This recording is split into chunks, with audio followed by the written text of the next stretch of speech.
नमस्कार मित्रांनो, स्वागत आहे तुमचं NG मॅथ क्लास या आपल्या यूट्यूब चॅनलमध्ये. मित्रांनो, आपण महा TETसाठी अतिशय इम्पॉर्टंट, अतिशय महत्त्वपूर्ण अशी प्रश्नपत्रिका या ठिकाणी पाहत असतो.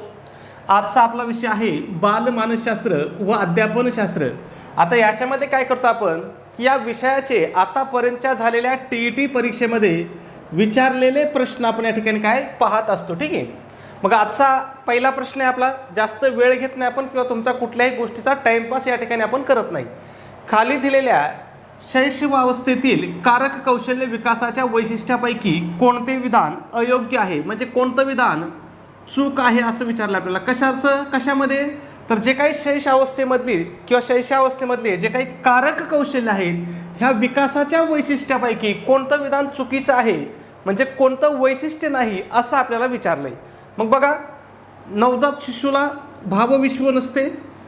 मुलाच्या वर्तनावर त्याच्या मातापिता यांच्या वर्तन प्रकारांचा प्रभाव होतो. म्हणजे मुलाच्या याच्यावरती त्यांच्या मातापिताच्या म्हणजे आईवडिलांच्या वर्तनाचा प्रभाव होतो. हे विधान बरोबर आहे. बघा, नवजात शिशूला भावविश्व नसते हे विधानसुद्धा खूप म्हणजे बरोबर आहे. नवजात शिशूचं भावविश्व काय एकदम नॉर्मल असतं, म्हणजे रडणे, हसणे एवढ्या 2-3 क्रिया असतात. ठीक आहे. त्याच्यानंतर मुलांच्या हालचालींची वाढ पायापासून डोक्याकडे होत असते हे विधान चुकीचं आहे. म्हणजे आपलं उत्तर काय असणार आहे? हेच आपलं उत्तर असणार आहे. ठीक आहे. मुलांची स्मरणशक्ती तीव्र असते हे सुद्धा बरोबर आहे. मग तुम्हाला लक्षात ठेवायचं आहे शैशवावस्थेमधील कारक कौशल्य विकासाचे वैशिष्ट्य कोणकोणते आहेत बघा. तर नवजात शिशूला भावविश्व नसते. मुलांच्या वर्तनावर त्यांच्या मातापित्यांचा म्हणजे आई वडिलांच्या वर्तनाचा प्रभाव असतो. त्याच्यानंतर मुलांची स्मरणशक्ती काय असते? तीव्र असते. ह्या गोष्टी तुम्हाला लक्षात ठेवायच्या आहेत. ठीक आहे. खूप महत्त्वाचं आहे.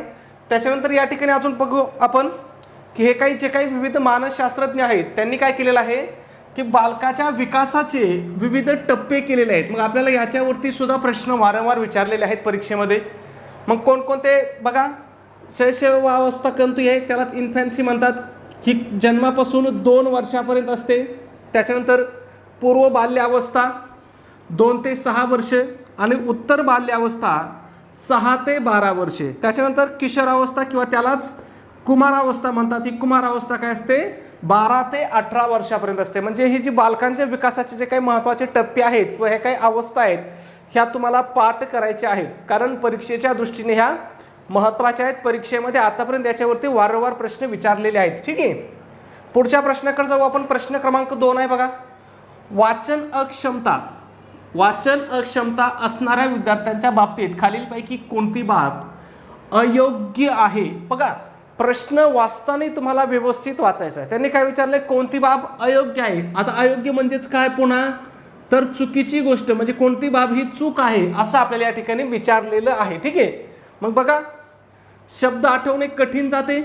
आता वाचन अक्षमता म्हटलं शब्द आठवणं कठीण जाणारच आहे. ठीक आहे. अंकाचा क्रम चुकीचा लागतो हे सुद्धा बरोबर आहे. त्याच्यानंतर अनावश्यक अक्षरे जोडतात, बरोबर आहे. कागदावर लक्ष केंद्रू शकतात पण डावीकडून उजवीकडे वाचताना अवघड जाते, ही काय आहे? चुकीची आहे. हे चुकीचं आहे. ठीक आहे. कारण इथं काय दिलं त्यांनी? हे कागदावर लक्ष केंद्रित करू शकतात, तर नाही, हे चूक आहे. ते कागदावरती लक्ष केंद्रू शकत नाहीत. हे डावी बाजू उजवी बाजूकडून वाचायचं तर वेगळंच, पण ते कागदावरती लक्षच आपलं केंद्रित करू शकत नाहीत. मग वाचन क्षमतामध्ये लक्षात ठेवायचं काय काय होतं? शब्द आठवत नाहीत, अंकाचा क्रम चुकीचा लागतो, अनावश्यक अक्षरे मध्ये जोडली जातात आणि सगळ्यात महत्त्वाचं कागदावरती लक्ष केंद्रित करू शकत नाही. ठीक आहे. महत्त्वाचं आहे, लक्षात ठेवा. त्याच्यानंतर बघा, वाचन अक्षमता जे आहे त्यालाच काय म्हणतात बघा? तर त्याला डिस्लेक्सिया म्हणतात. ठीक आहे. याच्यावरती सुद्धा प्रश्न विचारलेला आहे, त्याच्यामुळे लक्षात ठेवा.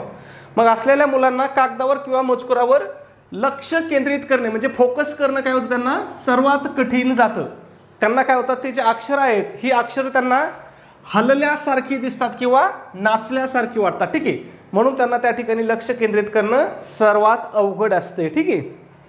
पुढच्या प्रश्नाकडे जाऊ. प्रश्न क्रमांक 3 आहे. किशोरावस्थेतील मुलांच्या मानसिक व भावनिक कौशल्यांच्या विकासामध्ये ज्ञानेंद्रियांच्या द्वारे विविध अनुभूती मिळणाऱ्या मुलांना अवबोधन क्रियाच्या टप्प्यामध्ये खालीलपैकी कोणता टप्पा नाही? आता तुम्हाला फक्त एवढं माहीत ठेवायचं आहे. कशामध्ये? अवबोधन क्रियेचे जे काही टप्पे आहेत त्याच्यामध्ये कशाचा समावेश होत नाही हे लक्षात ठेवायचं आहे. हे बाकीचं लक्षात नसलं किंवा वाचलं नाही तरी चालतंय. मग बघा, संख्यांकन, वर्णन, मूल्यांकन आणि अर्थन. मग यापैकी आहे मूल्यांकन हा याचा अवबोध क्रियेचा टप्पा नाही किंवा ठीक आहे, लक्षात ठेवा. मग अवबोधन क्रियेचे टप्पे कोणते आहेत? संख्याकन आहे, वर्णन आहे आणि अर्थन आहे. ठीक आहे. आणि त्याच्यानंतर पुढचा एक असतो तो म्हणजे माहिती जोडणे आहे, पण मूल्यांकन नाही. पुढचा प्रश्न पाहण्याकरता मित्रांनो एक छोटीशी पण अतिशय महत्त्वाची सूचना. आपण महा TET परीक्षेसाठी अतिशय इम्पॉर्टंट, अतिशय महत्त्वपूर्ण अशी टेस्ट सिरीज या ठिकाणी आपण सुरू केलेली आहे. आपल्या टेस्ट सिरीजचं वैशिष्ट्य की या ठिकाणी तुमच्या TETच्या संपूर्ण अशा अभ्यासक्रमावर आधारित अशी आपली ही टेस्ट सिरीज असणार आहे. मग या टेस्ट सिरीजमध्ये तुम्हाला काय काय भेटेल मित्रांनो? तर तुम्हाला या ठिकाणी 10 टेस्ट पेपर भेटतील. त्याचबरोबर तुम्हाला आतापर्यंत झालेल्या TETच्या सर्व प्रश्नपत्रिका तुम्हाला या ठिकाणी उत्तरासहित भेटतील. म्हणजे ह्या सर्व प्रश्नपत्रिकेची उत्तर सूची सुद्धा तुम्हाला या ठिकाणी पाठवली जाईल. म्हणजे तुम्हाला याला त्याला उत्तरं विचारित बसण्याची गरज आपल्याला लागणार नाही. ठीक आहे. सगळ्यात महत्त्वाचा भाग असणारे झालेल्या प्रश्नपत्रिका तुम्हाला त्याचा जास्तीत जास्त काय करायचा, अभ्यास करायचा आहे. ठीक आहे. त्याचबरोबर आपण या ठिकाणी तुम्हाला फ्रीमध्येच अतिशय IMP, अतिशय महत्त्वपूर्ण, अतिशय इम्पॉर्टंट अशा नोट्स या ठिकाणी आपण तुम्हाला पाठवत आहोत. मग यामध्ये कोणकोणते विषय असतील? मराठी असेल, हिंदी असेल, गणित बुद्धिमत्ता असेल, इतिहास असेल, भूगोल असेल, त्याचबरोबर मानसशास्त्राच्या सुद्धा अतिशय इम्पॉर्टंट, अतिशय महत्त्वपूर्ण अशा नोट्स असतील. एवढ्या डिटेल्स नोट्स आहेत मानसशास्त्राच्या की कमीत कमी 30 पैकी 25 प्रश्न हे काय होणार, आपल्या मानसशास्त्राच्या नोट्समधीलच विचारले जाणार. ठीक आहे. गॅरंटी देऊन सांगतो. लिहून द्या म्हटले तरीही देऊ शकतो. ठीक आहे. त्याचबरोबर इयत्ता 4थी ते 8वीच्या सुद्धा अतिशय इम्पॉर्टंट, अतिशय महत्त्वपूर्ण अशा नोट्स आपण तुम्हाला या ठिकाणी पाठवणार आहोत. मग त्याच्यामध्ये इतिहास असेल, भूगोल असेल, राज्यशास्त्र असेल आणि विज्ञान विषय असतील इयत्ता 4थी ते 8वीचे. ह्या सगळ्या नोट्स तुम्हाला त्या ठिकाणी पाठवून दिल्या जातील. ठीक आहे.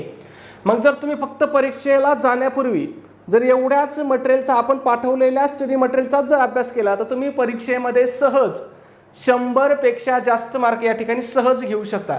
म्हणजे पहिल्या प्रयत्नामध्येच तुम्ही चांगल्या गुणांनी काय होणार, परीक्षा पास होणार. ठीक आहे. मग या सगळ्या मटेरियलची किंमत किती मित्रांनो? तर फक्त 200 रुपये किंमत आहे. त्याच्यामध्ये सुद्धा विद्यार्थ्याच्या मागणीस्तव आपली ऑफर चालू आहे. मग जर तुम्ही ऑफरनुसार जर आपली आज जर तुम्ही टेस्ट सिरीज घेतली तर ही तुम्हाला फक्त आणि फक्त काय होणार आहे, 139 रुपयाला तुम्हाला ही टेस्ट सिरीज मिळणार आहे. मग हे 139 रुपये तुम्हाला कुठं पे करायचे आहेत? तर तुमच्याकडे गुगल पे आहे, फोनपे आहे. गुगल पे, फोनपेवरती आपला नंबर आहे पहा, 96 89 14 16 30. पुन्हा एकदा सांगतो, 96 89 14 16 30 हा आपला गुगल पे, फोनपेचा नंबर आहे. जर तुम्हाला नंबरवरती पैसे पाठवण्यासाठी अडचण येत असेल तर तुम्ही जर मला व्हॉट्सॲपला मेसेज केला तर तुम्हाला त्या ठिकाणी स्कॅनरसुद्धा पाठवलं जाईल. स्कॅनरवरती पैसे पाठवणं काय असतंय, सोपं असतंय, सुरक्षित असतंय.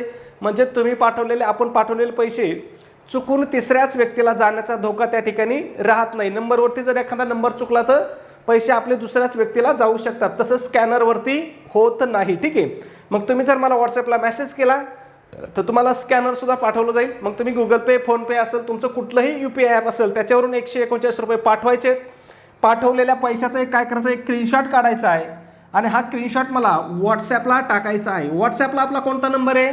तर हाच आपला व्हॉट्सॲप नंबर आहे, 96 89 14 16 30. हाच आपला काय मित्रांनो व्हॉट्सॲप नंबर आहे. व्हॉट्सॲपला तुमचा स्क्रीनशॉट मिळाल्याबरोबर 5 मिनिटाच्या आतमध्ये तुम्हाला संपूर्ण स्टडी मटेरियल या ठिकाणी व्हॉट्सॲपवरतीच पाठवलं जाईल. कशाच्या स्वरूपामध्ये पाठवलं जाईल ते? तर व्हॉट्सॲपवरतीच PDFच्या स्वरूपामध्ये तुम्हाला ते पाठवलं जाईल. ठीक आहे. पुढच्या प्रश्नाकडे जाऊ. आपल्या प्रश्न क्रमांक 4 आहे बघा. आपले जास्तीत जास्त आजचे जे काही प्रश्न आहेत ना, हे बालकांचे जे काही विकासाचे टप्पे आहेत, ह्या विकासाच्या टप्प्यावरती विचारलेले प्रश्न आपण या ठिकाणी जास्तीत जास्त घेतलेले आहेत. कारण याच्यावरती आपल्याला परीक्षेमध्ये भरपूर प्रश्न विचारलेले आहेत. ठीक आहे. आणि जे प्रश्न विचारलेत तेच प्रश्न आपण घेतलेत. आपण आपल्या मनाचा कुठलाही प्रश्न घेत नाही. जो प्रश्न परीक्षेत विचारलाय तोच आपण घेतो. ठीक आहे. मग बघा, शैशवावस्थेतील व्यक्तींच्या विविध हालचाली या कारक शक्तींच्या ज्या विकासावर अवलंबून असतात यावर आधारित खालीलपैकी कोणते विधान योग्य नाही? पुन्हा काय विचारलंय? शैश अवस्थेमधील ज्या काही कारक हालचाली आहेत किंवा कारक शक्तींचा विकासावरती अवलंबून असतात त्याच्यामध्ये कोणतं विधान योग्य नाही असं विचारलंय. मग तुमच्या लक्षात आलं असेल बघा, सगळे प्रश्न काय तर जवळपास सगळे प्रश्न हे बालकाच्या विकासाच्या टप्प्यावरती विचारलेले आहेत. मग बघा, कारक विकासामध्ये पक्वता हा प्रमुख घटक असतो. विधान बरोबर आहे. आपल्याला काय विचारलंय, कोणतं विधान योग्य नाही म्हणजे कोणतं विधान बरोबर नाही हे विचारलंय. दुसरं बघूया, कारक विकास हा जन्मानंतर सुरू होतो, हे विधान चुकीचं आहे. ठीक आहे. मग कारक विकास कधी चालू होतो बघा, तर कारक विकासाची प्रक्रिया ही गर्भावस्थेमध्येच चालू होते बघा, जन्मानंतर नाही. तर कधीपासून चालू होते, गर्भावस्थेमध्ये चालू होते. म्हणजे तुमच्या लक्षात आलं असेल, जे पेपर सेट करतात ना हे आपल्याला कुठंतरी एक शब्द चुकीचा देतात फक्त. म्हणून तुम्हाला अभ्यास करताना बारीकपणे करायचा आहे, काळजीपूर्वक करायचं आहे. तुम्हाला पाठांतरावरती भर द्यायचा नाही, तुम्हाला समजून घेण्यावरती भर द्यायचा आहे. ह्या छोट्या छोट्या गोष्टी आहेत, ह्या तुम्हाला समजून घ्यायच्या. तुम्ही माणूस जशाच्या तसं पाठांतर करू शकत नाही. आणि जर पाठांतर केलं तर आज पाठ केलं, उद्या म्हणा, 4 दिवसांनी म्हणा किंवा 8 दिवसांनी म्हणा आपण विसरून जातो. पण जर एखादी गोष्ट आपण समजून घेतली तर ती आपण आयुष्यभर विसरत नाही. ठीक आहे. मग त्या ठिकाणी लक्षात ठेवायचं तुम्हाला, कारक विकास हा कधी सुरू होतो, तर गर्भावस्थेमध्ये सुरू होते. गर्भामध्ये असतानाच काय बघा, अर्भकाच्या हालचाली होत असतात. म्हणजे जसं की बघा, लात मारणे किंवा वळवळ करणे हे काय असतं, गर्भावस्थेमध्येच सुरू झालेलं असते. ठीक आहे. त्याच्यानंतर बघा, स्नायू व मज्जासंस्थेच्या समन्वयामध्ये होणाऱ्या विकासाचा कारक विकासामध्ये समावेश होतो. बरोबर आहे. बसणे, उठणे, धावणे कारक कौशल्य होत, हे सुद्धा काय आहे, बरोबर आहे. ठीक आहे. मग या गोष्टी लक्षात ठेवा. फक्त चुकीचं कोणतं आहे, पर्याय क्रमांक 2 अयोग्य आहे किंवा चूक आहे आणि आपल्याला तोच परीक्षेमध्ये विचारला होता. ठीक आहे. पुढच्या प्रश्नाकडे जाऊ. प्रश्न क्रमांक 5 असणार आहे. काय विचारलं बघा या ठिकाणी, अध्ययन अक्षमता असणाऱ्या मुलांच्या शिक्षणाविषयी खालीलपैकी कोणते विधान अयोग्य आहे.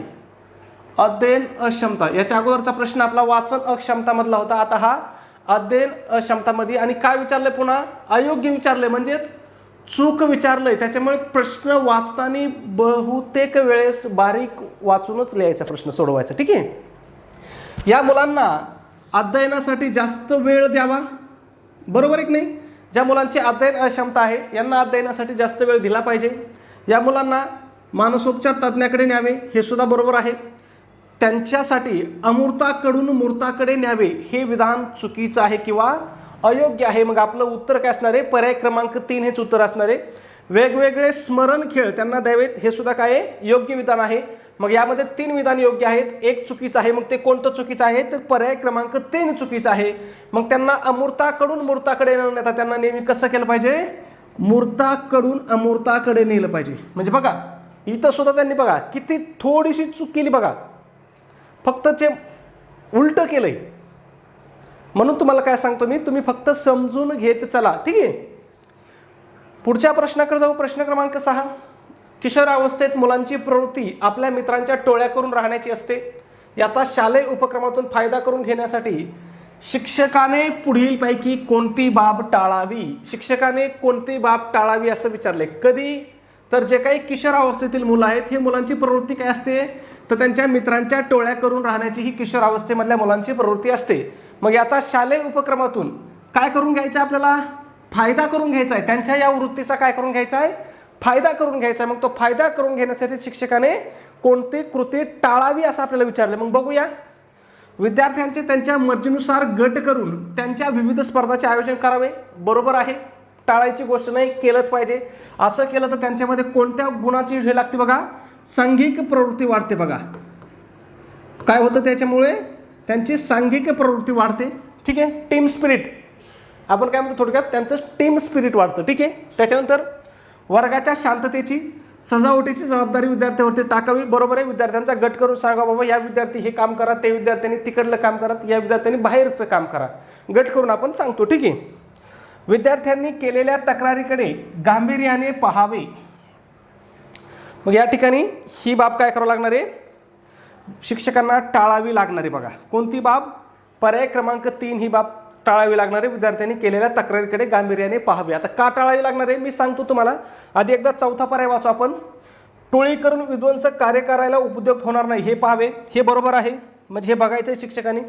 काय कारण टोळ्या करणारं वय आहे म्हटलं, जर टोळी एकत्र आली तर चांगलंही काम करू शकते तसंच वाईट कामही करू शकते. मग त्याच्यावरती शिक्षकांनी काय करायचं आहे, लक्ष ठेवायचं किंवा नियंत्रण ठेवायचं आहे. ठीक आहे. मग आता तुम्हाला म्हटलं होतं मी विद्यार्थ्यांनी केलेल्या तक्रारीकडे गांभीर्याने का बघायचं आहे.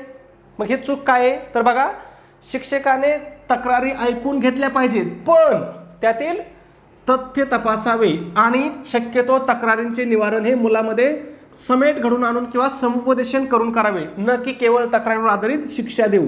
म्हणजे बऱ्याच वेळेस काय होतं, ह्या वयामध्ये काय होतं, मुलामध्ये हेवा देवा असतो, म्हणजे फक्त आपण जिंकावं हेच त्यांना वाटत असतं. मग त्याच्यासाठी ते कुठल्याही मार्गाने प्रयत्न करू शकतात. म्हणून ते आता हा मुलांचा एक गट आहे आणि हा एक गट आहे, तर या गटातले मुलं या गटातल्या मुलांबद्दल काय खोटी तक्रार देऊ शकतात. म्हणजे जास्त कोणती तक्रार देतात त्या ठिकाणी खोटी तक्रार देण्याचं प्रमाण काय असतं, जास्त असते. म्हणून शिक्षकाने आली तक्रार की दिली शिक्षा असं करायचं नाही. त्या तक्रारीची काय करायची असते, शहानिशा करायची असते की बाबा खरंच या विद्यार्थ्यांचं चूक आहे का, खरंच त्यांनी असं केलंय का. आणि जरी चूक असली तरी शेवट काय करायचं, त्यांना आपल्याला मुलामध्ये समेट घडवून आणायचे, म्हणजे त्यांचे काही तक्रार असेल किंवा जो काही वाद असेल तो मिटवून टाकायचा आहे. ठीक आहे. पुढचा प्रश्न 7 नंबर. कुमार अवस्थेत कुमार कुमारीच्या अंतर्स्राव ग्रंथीत बदल होऊन पुढीलपैकी कोणत्या बाबी घडून येतात. कशामध्ये, कुमार अवस्थेमध्ये. बघूया. शारीरिक बदल झपाट्याने होतात, त्यांचे मानसिक स्वास्थ्य बिघडण्याची शक्यता असते, आत्मोपभोगाचे साधन म्हणून विकृत मार्ग निवडण्याची शक्यता असते आणि अस्थिरता निर्माण होते. आणि खाली आपल्याला पर्याय दिलेत. मग याचं उत्तर काय आहे, वरीलपैकी सर्व योग्य, हे याचं उत्तर आहे. काय, वरीलपैकी सर्व योग्य हे याचं उत्तर आहे. मग लक्षात ठेवायचं आहे तुम्हाला, कुमार अवस्थेमध्ये कुमार अवस्थेमध्ये काय कशामध्ये बघा, अंतर्स्राव ग्रंथीमध्ये बदल होऊन पुढील बाबी घडून येतात, त्यांच्यामध्ये शारीरिक बदल झपाट्याने होतात, त्यांचे मानसिक स्वास्थ्य सुद्धा त्या ठिकाणी बिघडण्याची शक्यता असते, आत्मोपभोगाचे साधन म्हणून विकृत मार्ग निवडण्याची शक्यता सुद्धा काय जास्त असते आणि त्यांच्यामध्ये अस्थिरता निर्माण होते, म्हणजे ते स्थिर नसतात, त्यांच्या मनामध्ये 100,000 विचार चालू असतात. ठीक आहे. पुढचा प्रश्न 8 नंबर. अंध विद्यार्थ्यांना अध्यापन करताना शिक्षकाने पुढीलपैकी कोणत्या तत्वाचा अवलंब करू नये. बघा, कोशासाठी अंध विद्यार्थ्यांना अध्यापन करताना अधिकची चेतना, एकात्म अनुदेशन, अमूर्तता आणि स्वकृती. मग या ठिकाणी योग्य उत्तर काय आहे, अमूर्तता याचा अवलंब शिक्षकाने करू नये. ठीक आहे. मग कशाचा अवलंब केला पाहिजे, तर अधिकची चेतना. आता अधिकची चेतना म्हणजे काय, तर त्या अंध विद्यार्थ्यांना प्रत्यक्ष ती वस्तू हाताळायला दिली पाहिजे, त्यांना त्याच्यामधून स्पर्श ज्ञान किंवा दुसरी काही सुवासिक वस्तू असेल तर गंध ज्ञान, म्हणजे असं त्यांना अधिकची चेतना द्यायची. एकात्म अनुदेशन आणि स्वकृती म्हणजे ती कृती त्यांना स्वतः करण्याची सुद्धा करायची. अमूर्त संकल्पना अंध विद्यार्थ्यांना लवकर समजत नाहीत म्हणून त्याचा वापर करायचा नाही. पुढचा 9 नंबर. किशोर अवस्थेतील मुलांच्या बाबतीत खालीलपैकी कोणते विधान योग्य आहे. बघा, बालकांच्या विकासावरती आणि त्याच्यात तुम्हाला जास्तीत जास्त प्रश्न कुठे विचारले असतात, किशोर अवस्थेवरती जास्त प्रश्न विचारलेले आहेत. का किशोर अवस्थेवरती प्रश्न विचारलेले आहेत, कारण आपल्याकडे शाळेत येणारे पोरं हे काय असतात, किशोर अवस्थेमधलेच पोरं असतात किंवा उत्तर बाल्यावस्थेमधले पोरं असतात. ठीक आहे. आता एक गोष्ट लक्षात घ्या, ही जी किशोर अवस्था आणि उत्तर बाल्यावस्था किंवा काय जे असेल यांचं जे वयाचा गट आहेत ना, हे वयाचे गट बऱ्याच ठिकाणी वेगवेगळे दिलेले आहेत. म्हणजे लगी मेसेज करायचं नाही. तुम्ही जर एखाद्या पुस्तकामध्ये दुसराच वयाचा गट वाचला तर लगी मेसेज करायचा नाही की सर आपला गट चुकला. ते काय प्रत्येक ठिकाणी वेगवेगळे दिलेले आहेत, असा कन्फर्म नाही. ज्या त्या मानसशास्त्रज्ञांनी वेगवेगळे गट केलेले आहेत. ठीक आहे. किशोर अवस्थेतील मुलांच्या बाबतीत खालीलपैकी कोणते विधान योग्य आहे असं विचारलंय. या मुलांची सामाजिक प्रवृत्ती उच्च स्वरूपाची असते, ज्यांचे नैतिक वर्तन संघप्रियतेवर अधिष्ठित नसते. बघूया आपण. टोळीच्या हितासाठी आई वडिलांना फसवू शकतात, समवयस्काबद्दल त्यांना आकर्षण वाटत नाही. मग यापैकी कोणतं विधान योग्य आहे, तर पर्याय क्रमांक 3 हे विधान योग्य आहे. आता आपल्याला काय सांगितलं, त्यांनी बरोबर विधान ओळखायला सांगितलंय. मग टोळीच्या हितासाठी हे काय, आई वडिलांना फसवू शकतात म्हणजे आई वडिलांना खोटं बोलू शकतात. ठीक आहे. कोणते मुलं, किशोर अवस्थेतील मुलं. ठीक आहे. बघा, या वयातील म्हणजे किशोर अवस्थेमधील मुलांना त्यांच्या मित्रांचे स्थान काय असतंय, सर्वोच्च असतंय. टोळीप्रती असलेली निष्ठा इतकी तीव्र असते की मित्राचे संरक्षण करण्यासाठी किंवा गटाचे नियम पाळण्यासाठी ही मुले प्रसंगी आपल्या पालकांशी खोटे बोलू शकतात किंवा त्यांना फसवू शकतात. ठीक आहे. कशामुळे, तर त्यांचं वयच ते असतं की त्यांच्या वयामध्ये ते टोळीने राहतात, म्हणजे त्यांना मित्र जास्त होतात तेव्हा, आणि मित्राबद्दल काय असते, आपुलकी असते, जिव्हाळा असतो. ठीक आहे. पुढचा प्रश्न 10 नंबर. खाली दिलेल्या विधानामध्ये मतिमंद मुलाचे कोणतेही लक्षण नाही. आता काय विचारलं आपल्याला, मतिमंद मुलाचं कोणतं लक्षण नाही असा प्रश्न आपल्याला विचारलाय. तुम्ही बघा, तुमच्या जर लक्षात आलं असेल, आता आपण कोणते प्रश्न पाहतोय, PYQ पाहतोय, म्हणजे आतापर्यंत झालेले प्रश्न पाहतोय. ठीक आहे. मग याच्यामध्ये जर तुमच्या लक्षात आलं असेल तर मानसशास्त्राचे बरेचसे प्रश्न हे पाठांतरावर अवलंबून नाहीत, ते तुमच्या संकल्पनेवरती अवलंबून आहेत, कन्सेप्टवरती अवलंबून आहेत. म्हणून नुसत्या पाठांतरावरती भर द्यायचा नाही. एकाग्रतेचा अभाव असणे, समायोजनक्षम असणे, कोणत्याही गोष्टीची पुनरावृत्ती करावी लागणे आणि संप्रेषण कौशल्याचा अभाव असणे. मग कोणतं लक्षण नाही यांच्यामध्ये, तर हे मुलं समायोजनक्षम असणे हे लक्षण नाही. ठीक आहे, लक्षात येत आहे. मग त्यांच्यामध्ये एकाग्रतेचा अभाव असतो, त्यांच्यासाठी कुठली गोष्ट करायची म्हटलं तर त्याची पुनरावृत्ती करावी लागते, आणि संप्रेषण कौशल्यात सुद्धा काही अभाव असतो. मग बघा, मतिमंद मुलांना नवीन परिस्थिती, नवीन व्यक्ती किंवा बदललेल्या वातावरणाशी जुळवून घेणे अत्यंत कठीण जाते, त्यामध्ये लवचिकतेचा अभाव असतो, त्यामुळे ते सहजासहजी समायोजनक्षम नसतात. आणि इथं काय दिलं होतं बघा, समायोजनक्षम असणे, म्हणजे फक्त एक शब्द चुकीचा टाकला होता, आणि एक शब्द चुकीचा टाकला की सगळा अर्थ काय होतो त्या ठिकाणी बदलून जातो. म्हणून तुम्हाला अभ्यास करताना बारकाईनेच करायचा आहे. ठीक आहे. पुढचा प्रश्न 11 नंबर. खालीलपैकी डॅशच्या मानसशास्त्रज्ञाने बालकाच्या सर्वांगीण विकासासाठी बालकांना पुस्तकी ज्ञानापेक्षा स्वानुभव यावेत असा महत्त्वपूर्ण विचार मांडला. मग पुस्तकी ज्ञानापेक्षा स्वानुभव यावेत असा विचार कोणी मांडला होता, तर रुसो यांनी मांडला होता. ठीक आहे. रुसोचा ग्रंथ कोणता आहे, तर एमिल हा त्याचा ग्रंथ आहे. या ग्रंथामध्ये त्याने शिक्षणाविषयी क्रांतिकारक विचार मांडले आहेत. ते विचार कोणकोणते आहेत बघा, त्याच्यावरती वारंवार प्रश्न विचारला जातो. मग त्यांनी पहिलं मांडलं होतं बघा, की बालकाला नैसर्गिक वातावरणामध्ये शिकवून द्यावे. जर तुम्ही आपलं कालचं लेक्चर पाहिलं असेल तर त्या ठिकाणी याच्यावरती प्रश्न होता. ठीक आहे. त्याच्यानंतर पुस्तकी ज्ञानापेक्षा मुलांना काय, स्वतःच्या अनुभवातून आणि कृतीतून शिकावे. त्याच्यानंतर शिक्षण हे काय असं असावं, बालकाच्या आवडीनिवडी आणि वयानुसार असावे. ठीक आहे. म्हणजेच बघा, निसर्गवाद, अनुभवात्मक शिक्षण आणि बालकेंद्रित शिक्षण या 3 गोष्टीची रुसोने काय केली, विचार मांडले. कोणत्या ग्रंथामध्ये, त्याच्या एमिल या ग्रंथामध्ये. ठीक आहे. 12 नंबर. शिक्षणामध्ये मानसशास्त्राच्या उपयोगाला चालना देणारे पहिले मानसशास्त्रज्ञ म्हणजे कोण, पॅस्टॉलॉजी. पहिले मानसशास्त्रज्ञ कोण आहेत की ज्यांनी शिक्षणामध्ये बालमानसशास्त्राला महत्त्व दिले, ते कोण आहेत, पेस्टॉलॉजी आहेत. मग पेस्टॉलॉजी यांनी असा विचार मांडला की शिक्षण हे बालकाच्या नैसर्गिक विकासावर आणि मानसिक क्षमतेवर आधारित असावं. पुढचा प्रश्न 13 नंबर. डॅश या मानसशास्त्रज्ञांनी अध्यापनासाठी मूर्ताकडून अमूर्ताकडे, सुगमाकडून दुर्गमाकडे या अध्यापन सूत्राचा वापरावर भर दिला. मग कोणी दिला होता, तर याचं उत्तर सुद्धा पेस्टॉलॉजीच आहे. ठीक आहे. मूर्ताकडून अमूर्ताकडे आणि सुगमाकडून दुर्गमाकडे. ठीक आहे. मग बाकीच्या पर्यायाचं लक्षात ठेवायचं तुम्हाला. फॉबरेल यांनी कशावरती भर दिला बघा, यांनी खेळ आणि गाणी यांच्या माध्यमातून शिक्षणावरती भर दिलाय. जॉन ड्यूई यांनी काय केलंय, कृतीद्वारे शिक्षणावरती भर दिलाय. मॉन्टेसरी यांनी काय केलंय, ज्ञानेंद्रियाचे शिक्षण आणि साहित्याद्वारे शिक्षण यावरती भर दिलाय. म्हणजे कोणी कशाद्वारे शिक्षण याच्यावर भर दिला हे तुम्हाला लक्षात ठेवायचं आहे. खालीलपैकी डॅश या मानसशास्त्रज्ञाने किंडर गार्डन या पद्धतीची किंडर गार्डन या पद्धतीची शास्त्रज्ञ मांडणी केली. या पद्धतीची मांडणी केली असं पाहिजे, हा शास्त्रज्ञ शब्द तिथं नसला पाहिजे. ठीक आहे, काही हरकत नाही. मग कोणी केली, रुसो, फ्रेडरिक फ्रोबेल, मॉन्टेसरी आणि रवींद्रनाथ टागोर. मग या ठिकाणी योग्य उत्तर आहे फ्रेडरिक फ्रोबेल. कधी केली, 1837 मध्ये. कुठं, जर्मनीमध्ये. पहा, पहिली किंडर गार्डन, हे गार्डन आहे. किंडर गार्डन म्हणजे काय, बाल उद्यान त्यांनी स्थापन केलं होतं. ठीक आहे. किंडर गार्डन पद्धतीसच डॅश या नावाने देखील ओळखलं जाते. बघा किती प्रश्न रिपीट होतात. मग किंडर गार्डनलाच काय म्हटलं जातं, बाल उद्यान पद्धती म्हणलं जातं. ठीक आहे, सोपं आहे. जॉन ड्यूई डॅश शिक्षणाचे पुरस्कर्ते होते. नैसर्गिक, कृतिशील, स्वयंअध्ययन आणि यापैकी सर्वच. उत्तर आहे आपलं यापैकी सर्वच. हे जे जॉन ड्यूई होते हे कोणत्या शिक्षणाचे पुरस्कर्ते होते, विशेषतः नैसर्गिक होते, पण स्वयंअध्ययनावरती त्यांनी भर दिला होता आणि कृतिशील शिक्षणावरती भर दिला होता. ह्या नैसर्गिक तर खूप महत्त्वाचा आहे, याच्यावरती आतापर्यंत जवळपास 3 ते 4 वेळेस प्रश्न परीक्षेमध्ये विचारलेला आहे. ठीक आहे. पुढचा प्रश्न 17 नंबर, पुन्हा जॉन ड्यूईवरतीच प्रश्न आहे बघा. जॉन डुईच्या बाबतीत खालीलपैकी कोणते विधान सत्य आहे? कोणाच्या बाबतीत? जॉन डुईच्या बाबतीत. बघा, जॉन डुई यांनी कृतिशील विचारांचा पुरस्कार केला. बघा इथं पण काय होतं, कृतिशील होतं. बघा आहे का? मग का तुम्हाला प्रिव्हियस इयर क्वेश्चन बघायचे मी सांगतो तुम्हाला, कारण त्याच ठिकाणी प्रश्न फक्त थोडेफार चेंजेस करून बदल करून पुन्हा विचारले जातात. ठीक आहे.